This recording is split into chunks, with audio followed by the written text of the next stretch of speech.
ఆంధ్రప్రదేశ్లోని పాఠశాలలన్నింటికీ ఒక ముఖ్యమైన సమాచారం. మన పాఠశాలలకు అవసరమైన సౌకర్యాలను పొందడం ఇప్పుడు మరింత సులభమయ్యింది. అవును, ఒక కొత్త డిజిటల్ ప్రాసెస్ వచ్చింది. అది మనకు ఎలా సహాయపడుతుందో ఇప్పుడు వివరంగా చూద్దాం. ఇప్పుడు మన స్కూల్కి కొన్ని కొత్త క్లాస్ రూమ్లు కావాలి అనుకుందాం.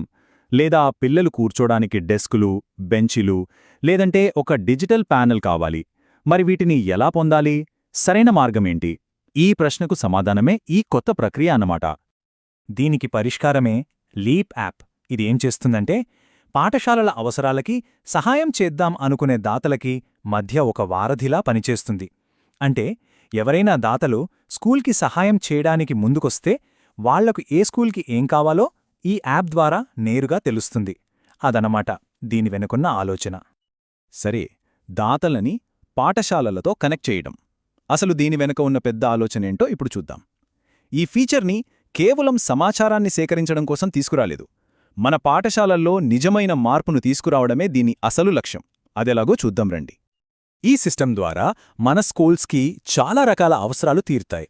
ఉదాహరణకి అదనపు క్లాస్ రూమ్లు కావచ్చు, డెస్క్లు, బెంచీలు కావచ్చు, లేదా ఈ మధ్య బాగా వాడుతున్న డిజిటల్ ఐఎఫ్పి ప్యానెళ్లు, గ్రీన్ చాక్బోర్డ్లు, ఒక లైబ్రరీ లేదా ఆర్ట్ రూమ్, ఆఖరికి కిచెన్ సౌకర్యాలు లేదా కాంపౌండ్ గోడల వరకు.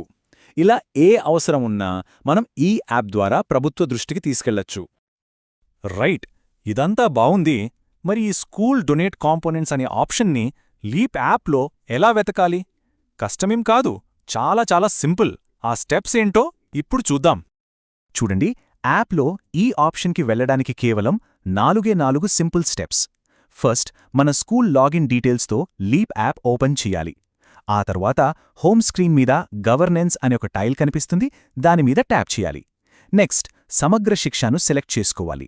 ఫైనల్గా కిందకి స్క్రోల్ చేస్తే స్కూల్ డొనేట్ కాంపోనెంట్స్ అని కనిపిస్తుంది, దానిమీద ట్యాప్ చేయండి. అంతే. ఓకే, ఇప్పుడు మనం చాలా చాలా ముఖ్యమైన భాగానికొచ్చేశాం.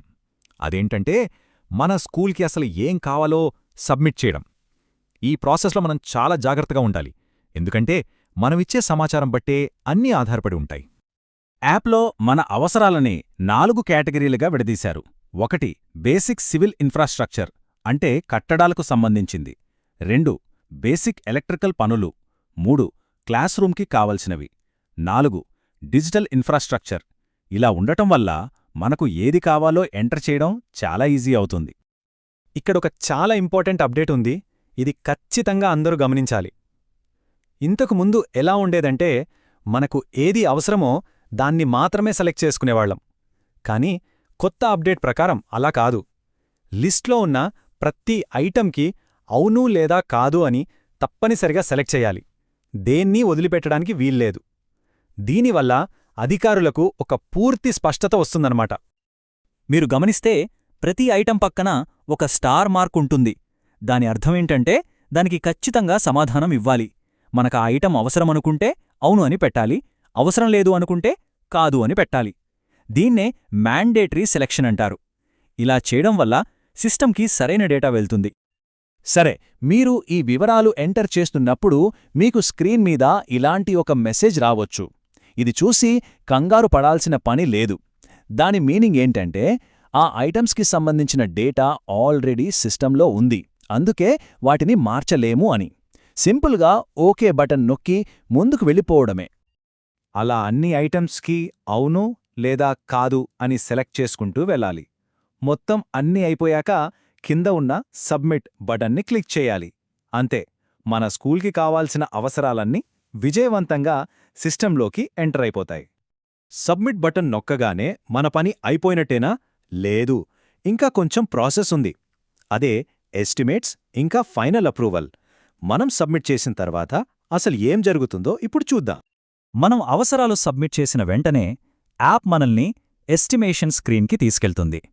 ఇక్కడ ఇంతకుముందు ఏమైనా ఎస్టిమేట్స్ సబ్మిట్ చేసి ఉంటే ఆ ఖర్చులు కనిపిస్తాయి. ఒకవేళ కొత్తగా ఎంట్రీలు చెయ్యాలనుకుంటే క్రియేట్ న్యూ ఎస్టిమేషన్ అనే ఆప్షన్ కూడా ఉంటుంది.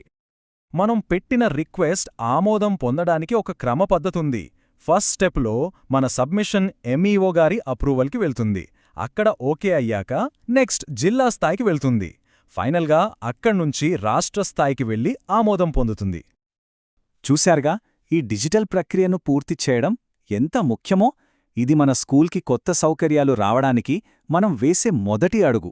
మనం ఈ సమాచారాన్ని సరిగ్గా ఎంటర్ చేస్తేనే భవిష్యత్తులో ఎవరైనా దాతలు ముందుకొచ్చినప్పుడు మన పాఠశాలకు సహాయమందుతుంది.